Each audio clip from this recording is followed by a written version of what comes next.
I think he's really good. All of us have a better chance to make $15 million from the Bills this year than James Cook. He's not making $15 million. That is not happening. We see guys have I agree. Have a good season, and then they're not really heard from again. And sometimes they end up playing in Jacksonville. Like, it's weird. I don't know how that ends up happening. Honestly, it's so sad. I look at people as lesser people when they're Cowboys fans or Celtics fans. It's a terrible thing. I'll say to my wife sometimes, look at that poor guy. She'll be like, what's wrong? I go, look, and she'll go, oh, he's wearing a Cowboys hat. Like, it's a sign of bad parenting. We all know that. Oh, it's so but good. It's bad. I think there needs to be more hate in sports. And I'm talking about hating for a team, not the individual person. That is why you, my friend, are a Hall of Famer. just open mic'd it on your hate. Bring hate back. Yeah. I'm thinking of like the NFL, like end hate, and Mike's like, actually. Yeah, no. It's the real, it's sports hate. Yes. I know.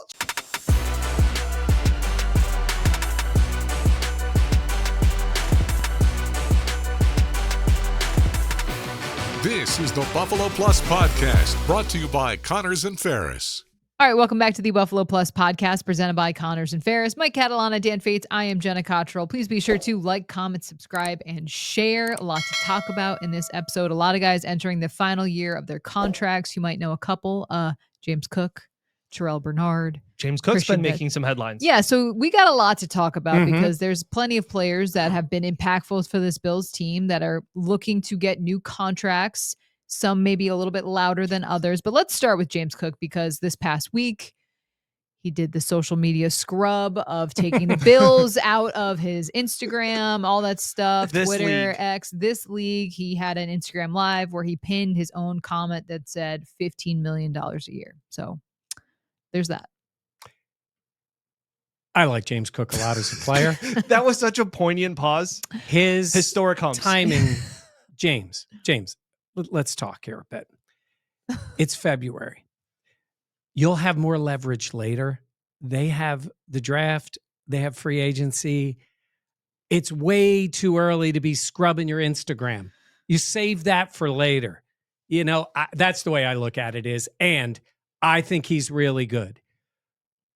All of us have a better chance to make $15 million from the Bills this year than James Cook. He's not making $15 million. That is not happening. He's going to get paid, and he should get paid, and he should make a lot more than he made on his rookie deal. But $15 million puts you right behind McCaffrey and ahead of Saquon Barkley. Yeah. James Cook had 1,000 yards. Saquon Barkley had 2,000 yards. Yeah, he got 1,000 on his last game. Yeah. Like he was playing for it. We do know, and we said it in the last podcast, he's a playmaker on this team. Yeah. He is an important player on this team and should be paid more. He's feeling it a little bit. His brother's egging him on. $15 million. Shoot for 15. Take less. Well, this is also like very early on. I mean, we talk about very early on in the negotiating stage. Like this is a little bit like you like you said, you shoot for the stars. This is like when they were talking about the Bills Stadium and they're like, they're going to pay this much. They're like, they're really not. They're really not going to pay that much. This is what they shock you with, and you hope you end up somewhere way more reasonable. Now, I'll say this. We all agree that James Cook had an outstanding year. He has improved vastly. He has turned into why Beane spent a second-round pick on him, all of those things. He's cleaned up a lot of the concerns that we had. And like you said, in the grand scheme of offensive playmakers, this year he was right behind the guy named Josh Allen, who was the MVP. So I don't want to like take that away by, I'm not a capologist. I don't believe it's real, but I do believe that you set your own value when you're maneuvering the imaginary cap. You're saying this guy, we're comfortable at this point, and this guy, we're comfortable at this point. You're not going to outbid yourself when it comes to Brandon Beane and building this roster. So that's where I guess I'm a little bit surprised. And Mike, to your point of like, the Bills can be very turned off by this and can make decisions otherwise, because if they do, you know, I'm saying my big thing with James Cook is if he is going to be a guy that makes $15 million and becomes one of the highest paid running backs in the game, there needs to be a philosophical change with the Bills offense. They do not see a running back, or at least what we have seen, that they want a bell cow running back to take 85% of the snaps. I don't know who Saquon Barkley's, the guy behind him, is, because Saquon gets all of the carries. I don't know really who the guy is behind Derrick Henry, because that's their bell cow and that's their main guy. That has not been the philosophy of the everybody eats. It wasn't in the wide receiver room. It wasn't in the running back room, because everybody got part of that. Yeah. Ray Davis, Ty Johnson, they all had roles. And so if you're going to make a guy, let's say $13 million a year, he better be getting 70+% of your snaps. Yeah. I think the first takeaway was when I saw this story was like, oh, James Cook did an Instagram Live. I've never really heard him talk all that much. We ask him questions, but he keeps to himself, which is totally fine. But yeah, I do think first it was Dalvin Cook saying 20 million. Then it's James Cook saying 15 million. And look, I get it. Like, that is a piece of like negotiating, is like, I want this number. You kind of shoot for the moon and see where it goes. I think what this will be interesting to watch play out is like how the Bills approach this, because you really haven't seen a guy kind of do something like this in terms of like, would he possibly hold out? Would he hold in? Like, what would this look like? Because there really hasn't been a lot of like contract controversy in Buffalo for the most part.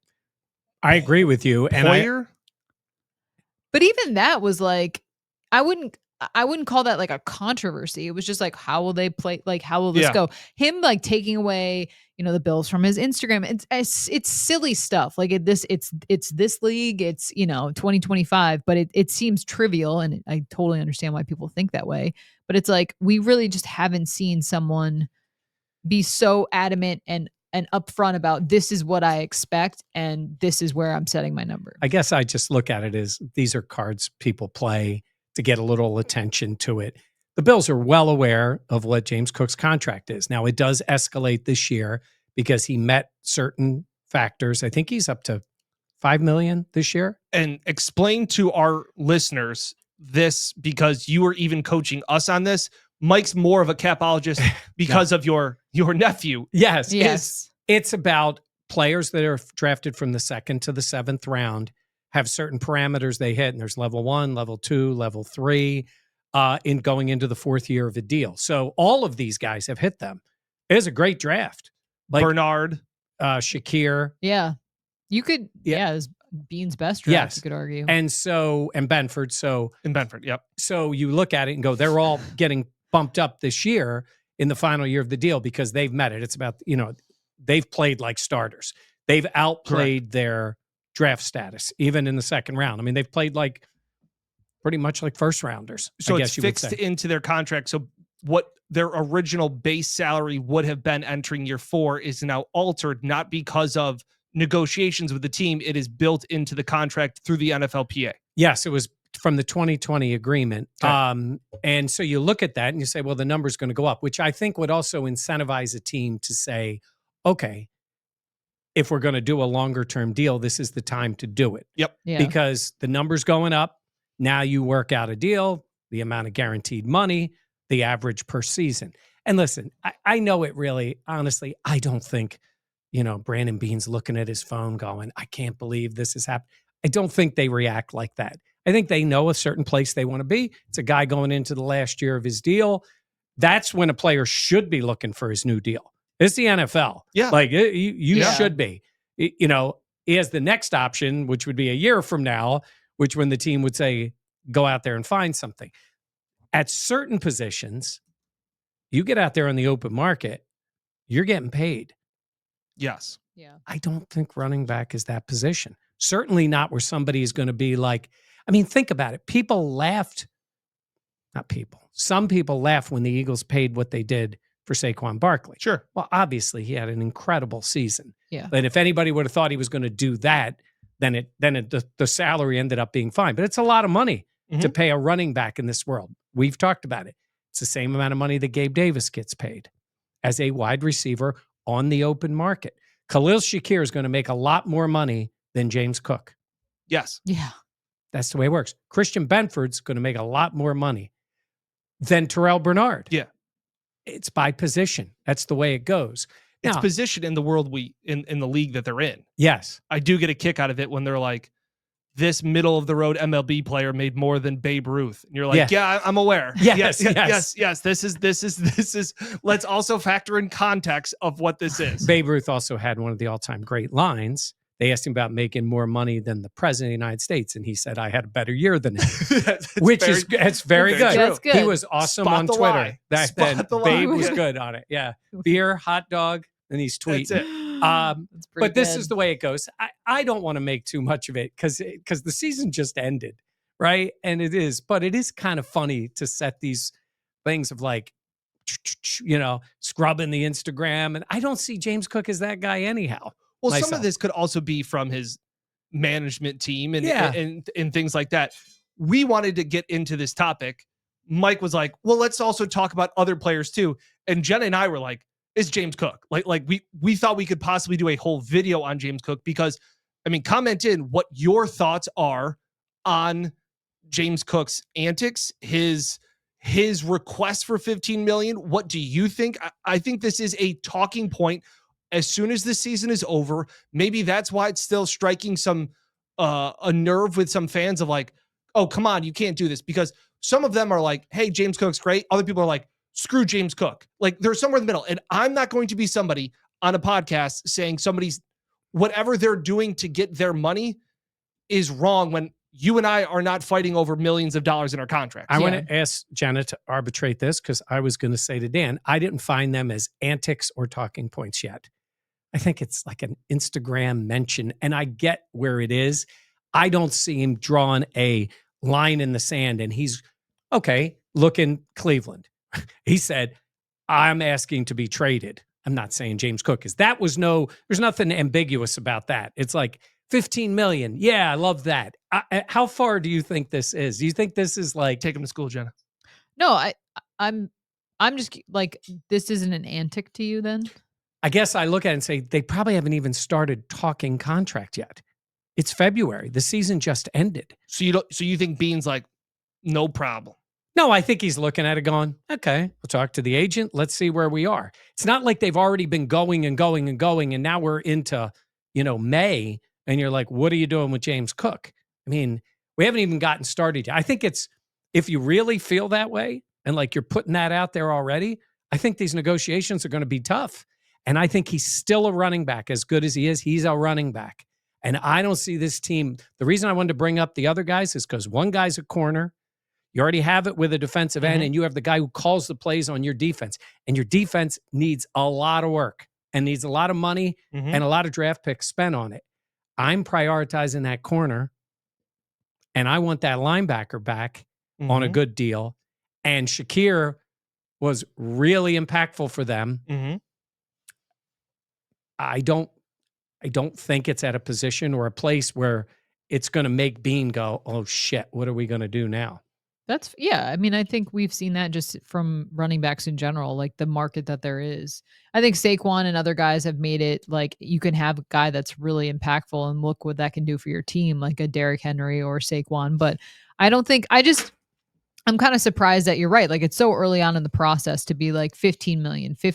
I feel like that doesn't really set the table of like, hey, this is going to be a conversation. It's kind of like, this is what I'm saying, and you can say whatever you want back, but this is the response I expect, which is fine. Like, I'm not judging that. I'm just saying that's like the general tone that I'm getting. Yeah. And like, it is an antic. Like if it was his brother, I'd be sitting there going, all right, no big deal. And if it was one comment about, I'm going to make 50 million, it's pinned. It's the Instagram. It's the combination of things that it is much more of a negotiation tactic sooner than we thought there would be a negotiation taking place. I guess that's maybe where I'm at. When I say I don't think the Bills will react to it because it's so early to me, it's still very early in the process.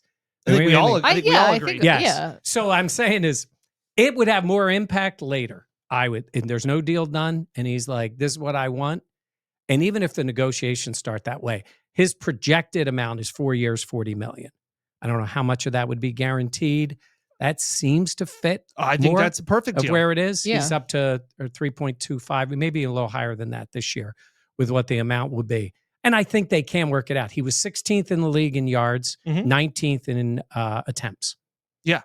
That's where I go. There needs to be a philosophical change of like, we're going to have a guy get like, I because some of the times I'd make bets and I was like, he's really good when he gets 12 plus carries. There were a lot of games that he got 8-9 carries. That's it. Can I ask you guys this? It's not in this circumstance because I think James Cook's going to be here and I think they're going to get a deal done. How well do you think Ray Davis would do in that role? I mean, look, I think James Cook has solidified himself as like a playmaker. Like, I think that he sets a bar that Ty Johnson and Ray Davis would not be able to reach if they were to get the same amount of carries, in my opinion. But that's being said, like, I think there is upside left for Ray Davis, but I don't think his ceiling is as high as James Cook. I agree. And it's a beneficiary to a very good offensive line. Right. That has been a part of that. It's tough to say that, like, I had Ray Davis in our last podcast. We had our superlatives, like most likely to succeed, because I think he's a guy that has that high ceiling, but that's a gamble. And we see guys have, I agree. Have a good season and then they're not really heard from again. And sometimes they end up playing in Jacksonville. Like, it's weird. I don't know how that ends up happening, but we got to reset the counter. 0 days since Dan is Chad Hall with the Giants. Yeah. Yes. Yeah. He did not turn around that Jaguars wide receiver. Didn't get a truck. I don't think so. Did he get a truck? I don't know. That's where they failed. Yeah. Yeah. I just look at it and say, Beane's got a lot to worry about. Yeah. For this offseason. James is trying to make himself a priority. Higher up on that priority list. Jenna must have some line in her head about what men do or say that would fit what James Cook is doing. Well, it's literally, if they wanted to, they would. Yeah. Like, so if they want to, if they value you, they will figure a way to get it all worked out. If they don't, they'll be, it's not enough money. The salary cap, like that's how it works. That's how you can use the salary cap as it can be a reason, it can be an excuse, but usually it's an excuse. So let me ask you this. With these 4 guys that we're talking about, do you think when you make a decision to say we're going to let it play out, because teams can do that. Yeah.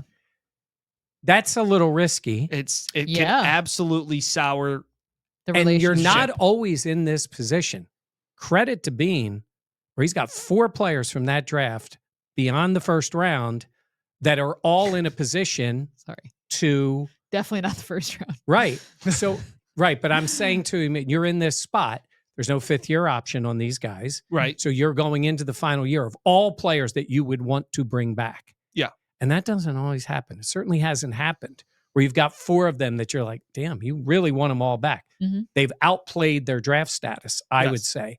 So now you're in this spot. You're saying, okay, do you say, does it work out that it's like Khalil Shakir doesn't get a deal? Now you're going into the final year of a deal with Shakir. And he's getting more money than he was scheduled to make. But I mean, that's the only thing I'm saying is you may have to play a game where not everybody gets paid. I think that's probably what will end up happening in terms of priority list with those guys. Where are you listing them? So for everyone, in terms of this, just so we're all aware, Terrel Bernard, Khalil Shakir, James Cook, Greg Rousseau, Christian Benford. So Rousseau's on that 5th-year option. Yeah, it's a little different. Yeah. Which is... I'm really slow here. So Rousseau's making $13 million this coming year. Do we want to just do the draft class? Is that easier? But Shakir. Okay. You're right, except the thing about Rousseau is he's going into that 5th-year option. A lot of times if teams feel like they want to extend the player, that 5th-year option is almost like a franchise tag. It's all guaranteed. It's all in the 1 year. So you have no ability to spread out the cap hit. Are we cheating on my paper? I'm not. So if you were saying... I used to cheat all the time in school. Yeah. Shocking. I know. I'm so shocking. I'm a sports anchor and reporter. Yeah. Didn't do well at math. Not negotiating a $15 million deal. Who did you... Name the one person you cheated off of. There had to be somebody. Oh, it was like multiple people. Yeah. Really? Yeah. It was whoever. Yeah. She would be like... Bridget Claire. Shout out Bridget. Smart. Yeah, she definitely... I was the dumbest kid in all the smart classes. Yeah. Barry Hummel. Shout out Barry. Barry was brilliant. Yeah. Was you there, just have to look over. Was there an agreement? Like, would you be like, hey, scooch the paper a little bit? I think he knew. He was by far. Bridget was always a team player. She's like, it's fine. Yeah. It's like, cool. I was the kid doing his homework for the class before. That was me. Yeah. The reason I bring that up is because that is impactful to all these contracts. If you got $13 million hanging over your head for one guy, you may want to spread that out. So that's the only reason I bring that up is it plays into it a little bit. But let's stick with just those 4 guys. Since they're all going into the last year of his okay, so you're not including Rousseau then? Let's not include him fine, since he's already set. Because he was 5 for me.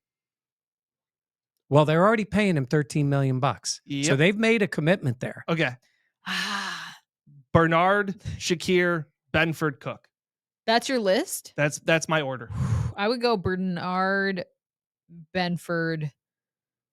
What were the other names? Shakir and Cook. I love Khalil Shakir, but I think, I say that, but it's obviously been There's one answer here. It's Benford, number 1. He's a corner. No, I get it. I'm just saying, like, for your defense, Terrel Bernard to me is like the linchpin that gets everyone set. He has been above. I agree. Like, normally speaking, it would be Christian Benford, but I think what you've seen from Terrel Bernard and how impactful and important he is. I love Bernard. He's the best linebacker. I think he's incredibly important to the defense, but he's not a corner. You get a corner that plays. Okay. Sorry. Linebackers can get on the open market. They get paid. They don't get paid like corners. You see what the number is. This is why you prioritize Benford. He's your number 1 corner. He's your only number 1 corner. They're going to let Rousseau walk. They have to get him signed, I would say. Because if he gets, the closer that guy gets to free agency, he's going to walk. I talk about most valuable player to your defense. But we have all agreed that it's Bernard. And this is the other part I'm going to say to you is it depends on how much you want to lose him. Nobody wants to lose Bernard. They're going to get him signed, I believe, correct. Too. But Benford he's a priority because the position is a priority. And you don't want to hear it, but defensive end is a priority too because someone will pay him. Now, you may make the decision and say, we don't want to sign him. Yes. And I get that. But that position is a priority. There's no question. The positions of pass rusher and corner. 100%. I agree. I also think, the Bills went out and had a number 1 temporarily in Rousseau. Rousseau was very good. You can find some of those guys in the market. Yeah. So if they're number 1s, you usually end up, they use the draft capital for them. Yeah. Now, I say that I don't believe they're going to sign him. I don't think they are, but I guess we'll find out. Yeah. If at the right amount of money, I think they would bring him back. Absolutely. You talking about Rousseau? Yeah, but I think they do want to increase athleticism and speed in the secondary too. If you're going to pay, I would rather way rather you pay Christian Benford than Greg Rousseau. I'm prioritizing Benford over him. I'm saying is because of the 5th-year option, which is, I think, sometimes where teams like to get out of that late first round. Yes. Because you don't deal with that. But they made this decision right away that they were going to do this and pay him for this year.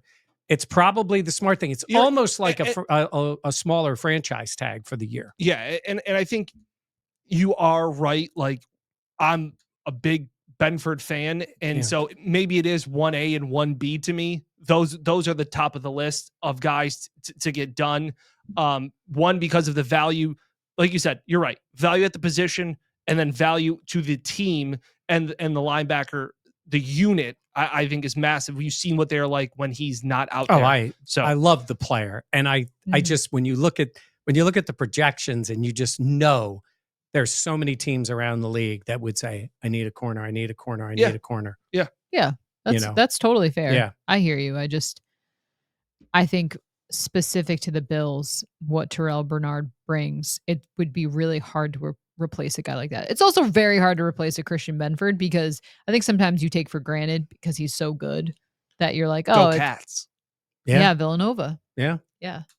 But they have big decisions to make on this and how you structure all these deals in order to whatever else they do in free agency, and just to say to yourself, I guess this is the year for them defensively to make big decisions on these players. Yes. And you say that about Greg Rousseau. Maybe what works best for the Bills is to let him play this year out, bite the bullet on the $13 million on the cap. And if he walks and it's too much money and he has a great year and it's too much money, well, somebody will sign him to a lot of money and you'll end up getting a compensatory pick for him or a good chance for that. But that hasn't happened in recent history. I know, but it has happened for some players. I mean, it's happened in Buffalo. Tremaine Edmonds? Yeah, I was going to say Tremaine. Right. Oh, I'm just saying is they literally let him play it out. Right. Somebody said on this channel like that there would be, a guy that was a draft pick that would be taking the spot. Yeah. Did you guys, was that? Right. But actually, Mike said before that, though, when they pay Milano, they only usually pay one of those guys. Yes. But in terms of this, who's taking Rousseau's spot?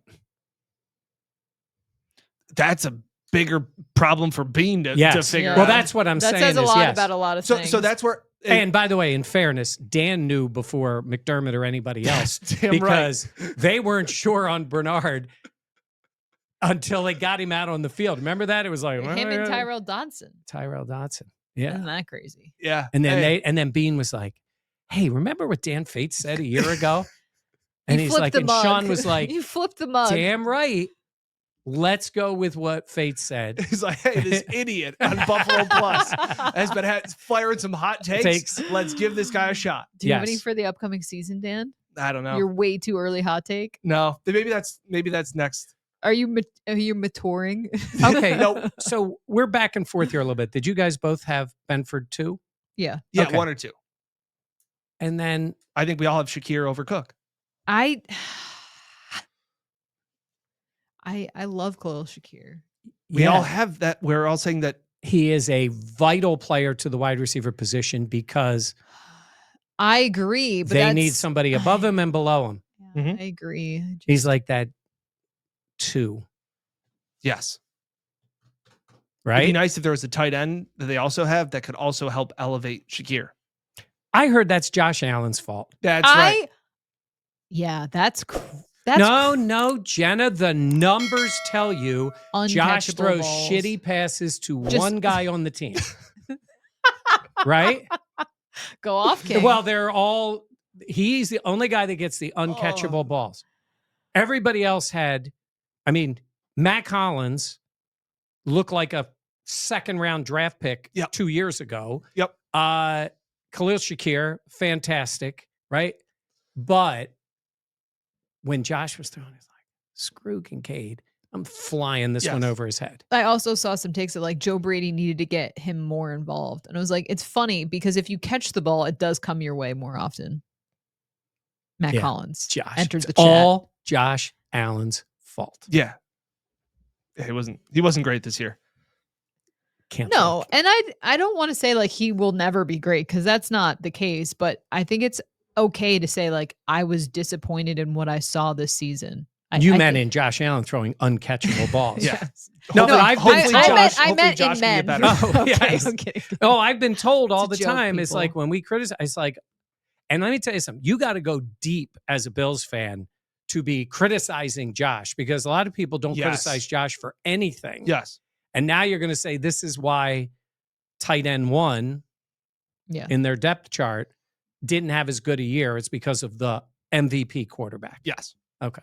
I just want to make sure I got that down right. So, Josh, get working on that in the offseason. Do you want to fight now? I mean, you are fired. Yeah. You said you're not feeling 100%? Not 100% today. You are. You're This is making me feel better. Yeah. This is making me feel All right, better. get some other stuff off your chest. What else? Sorry. I'm like a cat. That scared me. There was some loud noise. There was a loud noise. Well, how many times watched the Super Bowl? So my wife says to me, are you really watching it again? I said, my wife. I grew up where every time there was one of these Super Bowl highlight shows. You see how Italian that was? Every time. It would show Ron Jaworski throwing the pass, intercepted by Kenny King. Like they played the Raiders in that game. It was just brutal. It was the only time they had made the Super Bowl. Then they make it again when I took my dad to the game and they lost that game. So there's good plays in that game. No one wants to see. If you're a Bills fan and the old Super Bowls come on, there is no play that you enjoy watching because you know what the result is when you lose. Then you win, and you're like, oh, this is cool. This Super Bowl will never be matched by the Eagles. Never. Yeah. It was, I won't say perfect is close, but you can't play better than they did and destroy a team as great as the Chiefs in the game. We're going to need to get the counter going again. Yeah. He walked for in both today of you. and was Gabe like, so I was Davis watching and the Eagles. Well, it's like, so I was watching the Super Bowl again. It's like, oh, were you? Well, Jenny says to me, who watches it over again? I'm like, I have just gotten I would started. watch it like because every day. time I flipped it on, there was a good play because that's just the way that game ended up going. One more player I want to talk about because I did just want to let you go off because you're cooking. Let's fight about Rousseau. Yeah, that's fine. I feel like we've had this discussion. Ding, ding, ding. I feel like we've had this discussion a little bit, but I think it's something that comes up with Spot Track saying that his contract would be in the range of 4 years, $100 million. That is based on him being a first round pick. Montez Sweat is the comp. Yep. Montez Sweat is a pretty good player. Not great. Mm-hmm. I like Rousseau on the 1 year deal. They couldn't afford to let him walk now. They just don't have anybody. Agreed. I like him on this deal. If they can make it work and it doesn't cost them somebody else, I guess I would look at it and say, if Greg Rousseau goes crazy this year and you have to keep him and you pay him, figure it out. In all likelihood, no matter how he plays, they may need to let him walk. Either he plays well enough that it's like crazy money or not good enough that you just let him walk anyhow, whatever the deal is. I said that was the exact case with Tremaine Edmonds. When they let him enter that deal, I said the best case scenario is he balls out, he leads them with tackles and does all of these things, and he prices himself out of it because Beane is a guy that normally the contracts don't come up until their year. Like normally he gets them done before they're entering their contract year. He's done it with multiple players that he has drafted. He gets the deal done, so it's not this awkward contract final year kind of thing. But he didn't sign Tremaine, and that was a big telling point where I was like, they're not going to re-sign him. And he had another Pro Bowl year, and he hit the market. What the big thing is with Greg Rousseau, and I see a lot of similarities, in my opinion, with the Tremaine factor, is they're going to hit the market at 25. Yeah. That is, there will be a team that will see him as being their cornerstone of their defensive line at 25 years old, and maybe his best football is still to be in front of him. But I think the Bills will at some point have to draw the line of, we think he's worth $19 million.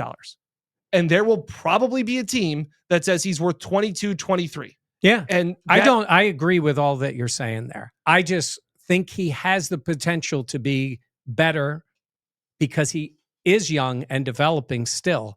And I look at it and I go, he's the best defensive end on the team. Go draft a couple this year. Go get me somebody that you can replace him easily, or at least simply, where you say, this guy's going to get the snaps. So he was telling me before, and he's like, I think you were saying that there's some ego involved in the GM world where you draft, you develop, and then you let the guy walk. Okay. And this is not specifically to Brandon Beane. I think any general manager has a feeling of, this is a guy I believed in. I still believe in him. I get that. You can't do that with Khair, right? That has been a failure. Yes, yeah. Correct. It just hasn't worked. But when you have Ed Oliver, you sign him. Tremaine was an interesting one because they had traded up to get him, and he was pretty good. He was good. He was good. Not great. Greg's good. Yes. Not great. He's good. Like right. That's where, and you made the point of like the ego. What's worse than making a mistake? And I'm not saying Greg's a mistake, would be doubling down on that mistake and paying $100 million. Oh, I don't. I don't expect them to do it now. Okay, and again, there are still possibly, I mean, more than likely, a full season to get to be played before you need to make that decision. And again, you could be, stepping on the rake because he could ball out and his price could go up through the roof. But I looked at it like they don't hand out a whole lot of $100 million contracts. Like, so the Bills have 3 of them on their books. It's Allen, Vaughn, and Cooper. Cooper was a trade. It's the end of it. Vaughn was a mistake. Like Vaughn, didn't pan out, and Josh is the MVP. So to think about the next guy getting $100 million is Greg Rousseau to me, I don't see it happening in Buffalo. So the part of that reason is, who would you be signing? It's going to be a defensive end and potentially not that much for a corner and a quarterback. Like, that's the positions you pay that much money to. You're not paying that to a safety. You're not paying that to a linebacker. Interior defensive line, you got to be Aaron Donald to get that kind of money. So, like, there's not the Bills don't have a ton of guys that are making $20+ million a year. Well, but that's why I'm saying is it needs to be at a position where you would pay that much. Yeah. And they certainly haven't had, I guess you'd have to say, an elite number one wide receiver. Mm-hmm. I don't know, what was Diggs making? Diggs had to be making... north of 20. 20, yeah. But it has to be that. There's only a few positions where you get to that. Defensive end happens to be one. So I just worry you would overpay. I do too. And I don't want to see them do it. And I think they buy themselves that year. But if you're Beane, you got to be sitting there looking. Cap's not real until it is real in these moments where you're sitting there going, yes, it's $13 million. And his agent comes to you and you come up with a deal. I do think there is in your mind the ability to say, let's get this done now, lower the cap number this year and spread it out for 5 years. I just wouldn't do that. He may not do it. He may be very content to do it this way. Because that could be doubling down on a mistake. But you also look at it and say, you think that's a mistake? He's saying is if you sign him. So to lower that cap number this year, you then, we always say, you're kicking the can down the road. Right. Mm-hmm. But you could be kicking the can down the road with a player that's now older and isn't panning out. Like, you're banking on Greg continuing to develop and continuing to ascend. And this just may be what Greg's ceiling is. It may be an 8-sack season. Like, that may be the best that you get out of Greg Rousseau. Do you think they ever considered not picking up his 5th-year option? No. Yeah, I don't think they did. Just because I think they still believe. I think they do believe in him and that he's young and all that stuff. But I also think part of the mindset when you pick up that 5th-year option is that we can work out a longer-term deal. Yeah, I agree. I just think that. Yeah. But you're right. Rousseau's got to be thinking, I put up some numbers, somebody's going to pay me. 100%. Oh, yeah. Jacksonville's probably chomping at the bit to get another guy from Buffalo. Yeah. You're probably right. And again, if you're, I am as you know, the salary cap isn't real. You always say if they wanted to, they would. Mm-hmm. All those kind of things do with the salary cap. But at some point, your job as a GM is to evaluate talent and technically put price tags on the player that you see. And at some point, bad buys are bad buys for the team. So if you sit there and say, hey, Greg, we think you're a $18 million a year guy, and all of a sudden 4 other teams are saying you're worth 19, 20, like, go get it. Like, and that's, and again, because if the Bills thought he was worth 20 million, they would do that as well, because if they wanted to, they would. And that they will probably play some type of salary cap Monty of like, hey, look over here, and they'll spend it somewhere else. But my fear is that this is who Greg Rousseau is: a good player, but not a great player, and he may get a great contract. So, Jenna, the reason I brought up the ego thing is you've spent money on Vaughn, didn't work. Mm-hmm. You drafted Boogie Basham in the 2nd round. You paid Ed Oliver, who's a good player. Good player. And now you have Rousseau. Let's just pretend for a second you let Rousseau walk at the end of the year. Mm-hmm. And Vaughn's gone. Mm-hmm. And Rousseau's gone. And Boogie's gone.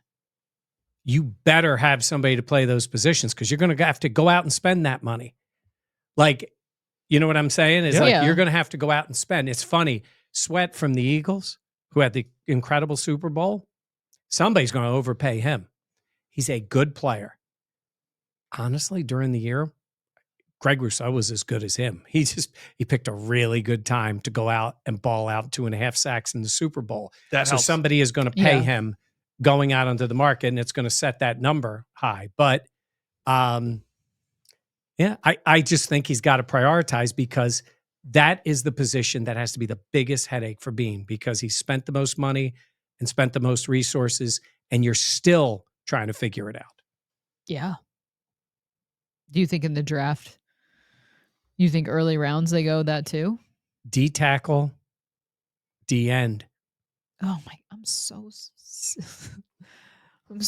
sick of it. There's just been so many investments in that line, and for them to play good, not great. It's yeah. It happens to be a draft that is considered deep. Yes, in those positions, which is good. But again, everybody loves picks until they're players. So we'll see. Yeah. Do you think Myles Garrett, Max Crosby, someone like that? Obviously, this would all change your draft approach depending on what happens with that and free agent wise. But do you think the Bills do target, or at least trade? What you know what I'm talking about? Try to get a big name. I found it funny, not interesting, that when people were proposing trades, and NFL people, they would include like Greg Rousseau in it, and I thought to myself, no. Because if you, not the Bills position. I should clip that. I'm talking about if you're the Cleveland Browns, you're sitting there going, when somebody wait a tells minute. me the salary cap is real. No. But I'm looking at it going, wait a minute. Now you're trading me a player that I have to make a decision on basically right away with a contract. Mm-hmm. And I'm just getting him. I'm probably better off if I'm the Cleveland Browns. I'm probably better off with a young player starting on that rookie deal than I am a guy who is ready to get paid. I don't think there is great trade value in players at the end of their contracts, right? Unless you're Myles Garrett. You're that kind of player. Rework it. It's funny. My first thought was, go get Myles Garrett. Go get Max Crosby. I kind of come off of that a little bit. He's a flip-flopper. I'm a little bit of a flip-flopper on this, only because I think they need multiple players, and I think you need to draft well, but you need young, impactful players to build that up. It's great to say, would Myles Garrett help you? Of course he would. Would Max Crosby help you? Of course he would. But it's resources, money, and this will cost you somebody else, right? Could cost you Khalil Shakir. Could cost you Terrel Bernard, right? Yeah. Yeah, I hear you. Go get a guy. Go get a dude. A proven dude. Yeah. Okay. I just why do you say it like that? Well, the reason I say it is because they tried it with Von and it failed. But that doesn't mean it's always going to fail. But you still got to take swings. Yes, but Von is still there. I broke up with my first boyfriend and I kept dating. Like, it's like, that would be crazy if you're like, you know what, I'm just done forever. Yeah, but that's like, you broke up with him, but he's still there. Like, Von's still living in the apartment. I'm kidding. But not even true. I'm saying is like, you're still paying for Von. Yeah, but yes, I hear what you are saying, but I do think you still have to keep taking shots and swings, because that's is that the way you looked at it? Oh my God. Took a lot of swings. No, but I agree with you, except because of the failed draft picks and you haven't hit on those. It makes it tough to go out and make that swing. I'd love to see the player. I don't think it does. I think it does for this year. I think you have to evaluate it as it is, and you have to look at what your team is now. That team was different than when they made the move for Von. This is a team that is consistently proven to be 3 inches short. And to have a guy that can make that play that goes the other way. And that's where I'm still sitting there and I go, I still think that you can find not necessarily Rasul Douglas, or not talking about a top end corner, but you can fill in holes with depth and free agent finds. Like, I mean, Mac Hollins is a great example of like a guy that fit and it all worked out. And like, that's also on a bunch of other factors, but damn it. Like, we're sitting here going like, hey, like, you need to find that 3rd round guy that can play maybe some mop-up time in this game. Like, we still don't know what Javon Solomon is. We still don't know about Dwayne Carter. And we're sitting there like, hey, good thing we picked up that 3rd round pick from that one trade. I'm not disagreeing with you on getting a guy. I'm saying is because you're still paying Matt Milano and you're still paying... The salary cap isn't real. Yeah, it is. Because he's flip-flopping on everything. No, here's what I'm saying to you is because with a guy like Von... You expected him to be better longer. Then he hurt his knee. Yeah. The idea is obviously Josh Allen's contract doesn't impact anything. The two that impact them the most right now, I think, are Von and Milano. And also, Daquan Jones. Look at the contract. It still impacts you. So that's the only reason I'm saying is, like, honestly, I think this world for them will look a lot different in a year. And if he can figure it out and do it and push things down and however he wants to try to manipulate it, then that's great. But it's funny. You swung right back into all these other guys. You get one dude. I'm saying they need multiple dudes on that defense. Multiple dudes, not just one. I don't care about depth. I don't care about how not depth. I'm talking about starters. Right. Find 4 starters. I don't care about, well, you need a guy that can be behind him and all these things. I don't care. And when we go to the combine, I don't care about versatility. I'm so over it. I want guys that are just game wreckers, that they have one thing that is unblockable or one thing that is unguardable. I want guys that have the 102-mile-per-hour fastballs. I don't want the pitcher that can throw 5 pitches and he's always around the plate and he doesn't walk anybody. I want guys that have A++ traits. And Max Crosby and Myles Garrett have A++ traits. Yeah, and they're going to cost you draft picks and money. Okay. Yeah. Okay. That's fine. I think it's going to be tough for them to do it. They got a lot of replacement to do on the defense. Don't you dare leave me on my island all by myself saying the salary cap isn't real. We have been thick as thieves. But what do we say about that all the time? You have the ability to manipulate new contracts. Uh-huh. I'm saying it's less about going out and getting Myles Garrett. It's more about still paying for Von Miller and even Matt Milano. You're cutting Von. Von's done. We're done. Okay. You think Von's Milano's back? Still there. You think Von's back? I guess I just look at it and say he might be. It depends on what they do. Quite honestly, it depends on what they do. Yeah, I completely agree. Yeah. You want to pay that much money for a below average third down pass rusher? Oh, I don't think they want to. I think if they're looking at it saying it's going to cost us X dollars for one more year on the cap, now this would be provided they don't go, maybe if they make a move for Myles Garrett, they have to clear enough other space and they just go ahead and bite the bullet on it.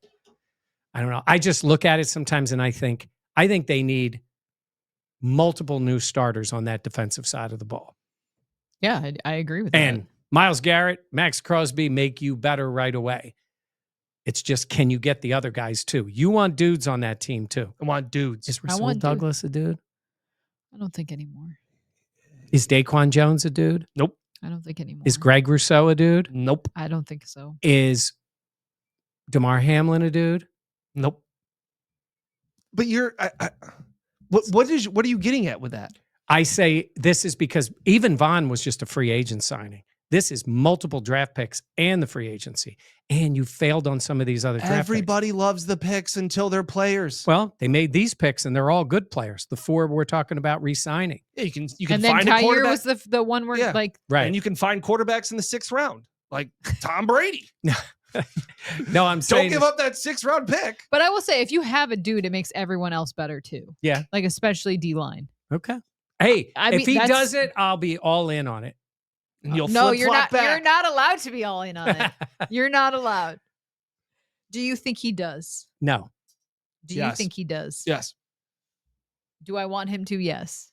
So I want there to be great players here, and then I want to be able. Don't. Yeah, apparently you don't. I want to be able to get Beane on the patio again and say to him, "We were right." Well, we would be right either way because you said no and you said yes. No. I'm saying is in terms of him saying once again, we're not going to be big spenders and this basically would be free agency. Yeah, that's what I said about my wedding. Guess what? You got to play the game. Spend the money. It's expensive. It is. Honestly, it's kind of like that though, where you're like, we're not going to spend a lot of money. And then you're like, well, what I want. It's actually a great analogy. What I want and what I expect, I'm going to have to spend a little bit more, but it'll be worth it. Maybe the chairs aren't as nice or whatever, but the food's going to be good. And it's for that day, which is going to be an awesome day. But then you got to pay for it. Yeah, I've been paying for it for a year and a half. Don't tell me about that. Yeah. Let's see. Let's see what he decides to do. But Now I want him to make a move. I mean, I already wanted him to make a move, but You didn't think Joshua an MVP? Yeah. You know what? Oh, Jenna, he's not going to win. Yeah, I think he is. Jenna and I were back at the station. Mike calls and he's like, well, he's not going to win it. You made it seem like it was preposterous. No, by the way, neither of you said he was going to win it until that day. So we're talking about the phone call, though, where I said, well, because I think Josh is going to win. You said, we're off the rails. We're off the rails. Well, once it got out that he was going to win, then all the betting odds changed. He was never not the favorite to win MVP. He was always the favorite. Actually very true. Yeah. And then I said, and you were like, well, he wasn't first team all pro. And I said, yes, but if you remember, like a lot of the guys on ESPN and the people were talking about how they were going to split their vote. And you were saying, oh, actually, it really wouldn't take that many people to change their vote for Josh to win. Anywho, credit to me. Wrap this pick Credit up. to you for what? No, this. Oh, I thought you were taking credit for something. Flip that. I wish we had a one shot just on Mike. I thought credit to you for what? I thought you were going to take credit for Josh winning the MVP. No. Oh, okay. Oh my! You will goodness. at some point. You will. Jenna will. That was so good. Oh my gosh! Woo, that was good. Wow. Okay. Michael, you want to start? All right. Credit to me. I watched the Super Bowl again. No, but credit to me for this. Everybody's watching the hockey. It's been great. And you know what I like about the hockey? There's a little bit of hate going on. I like that in sports. I think we've lost too much of that. I grew up loving the teams I loved and hating the other teams. I still do. I have an irrational hate for the Boston Celtics and the Dallas Cowboys.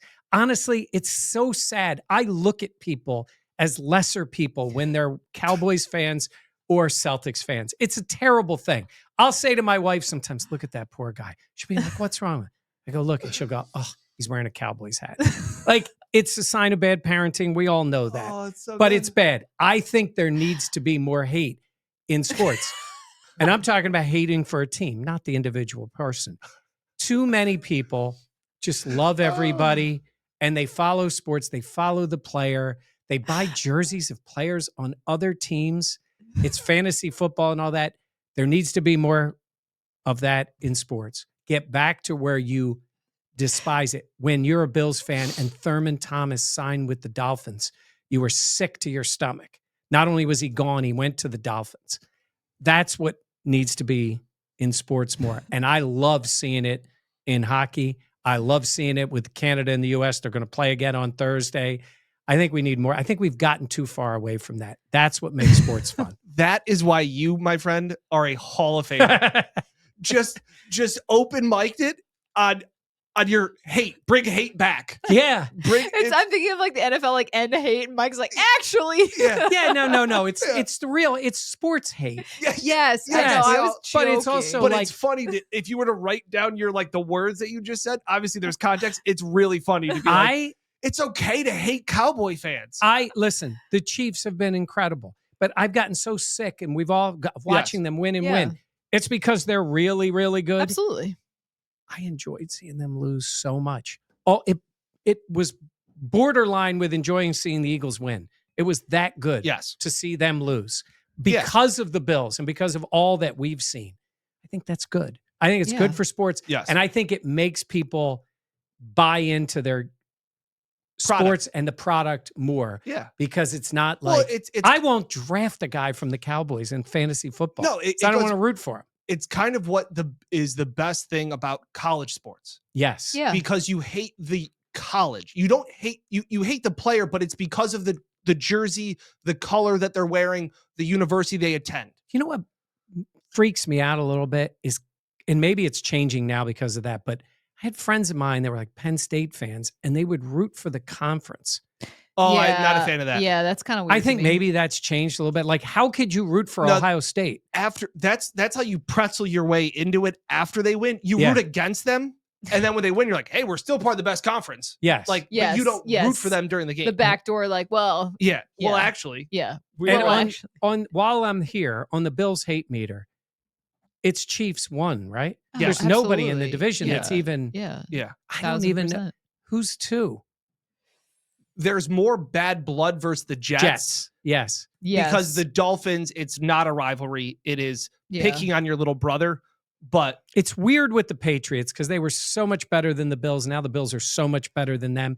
They rarely were in, except when they played in the playoffs, and the Bills, did the perfect game against them, which was awesome. That was such a good credit to me. But in this case, I like when I get a little more divisional hate back. Yes, would be nice. I think the Jets are the ones down the road prime for it. Yes, be easy with the Patriots, but I love that part of sports. I think the players really hate the Jets. That is something. Yes. I think they also hate the Chiefs, but I think they respect the Chiefs and just hate the Jets. And I think I love Dion for that. I love that he is open about it. Can't stand that team. Love it. They're posing for Instagram that he says is so fake good. football players. Fake football. Yeah, love that.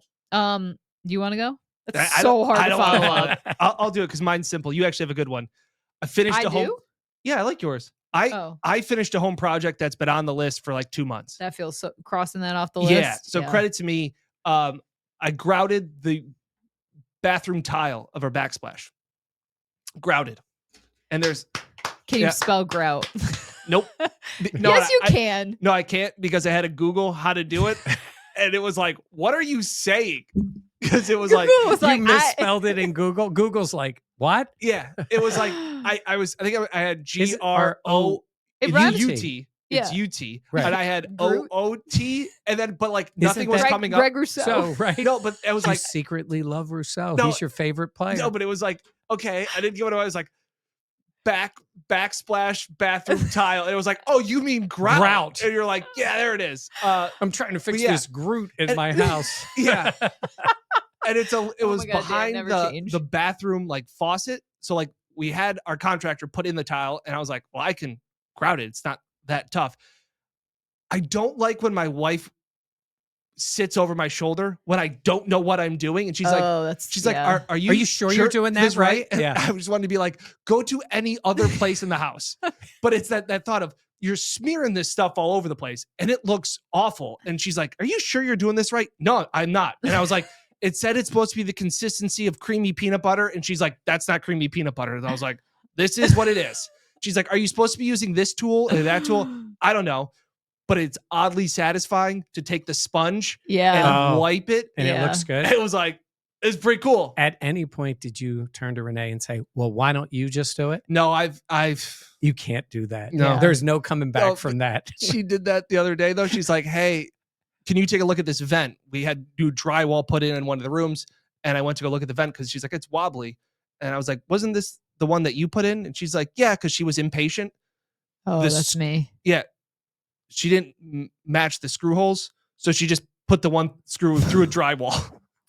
I could see myself doing that. So Zach handles all. I was like, hey, babe, like, was this the one that you did? She's like, yeah, why? It's like, the holes lined up. I was like, there are no holes here. You just brand new drywall, screw right through it. So, yeah, grouted. And I explained to my wife that there's no structural integrity of this grout.